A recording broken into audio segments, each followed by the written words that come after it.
Bueno, es su cumpleaños y esta canción se la canto a la Chati de los Barrigas, de parte de su papá Juan y su mamá Yoli.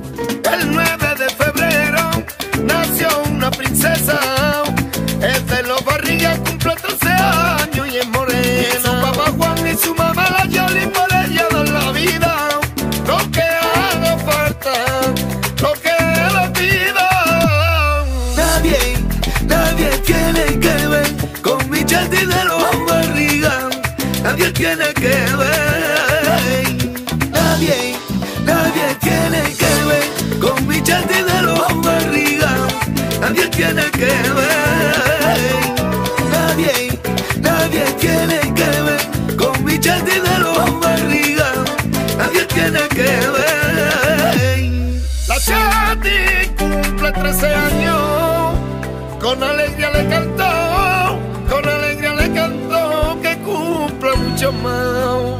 Con alegría le cantó, porque su cumpleaños, con mucha alegría, ahí lo está celebrando. Con alegría le cantó, porque su cumpleaños, con mucha alegría, lo está celebrando.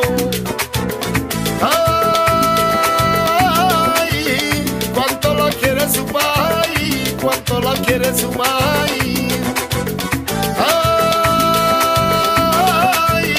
Como mi Chati no hay, como mi Chati no hay.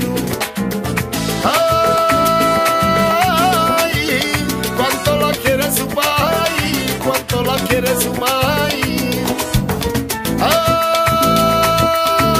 Ay, como mi Chati no hay, como mi Chati no hay. Pero que mira qué guapa y qué bella la Chati, pero que mira qué guapa y qué bella como ella. Nadie tiene que ver con mi Chati de los Barrigas, nadie tiene que ver.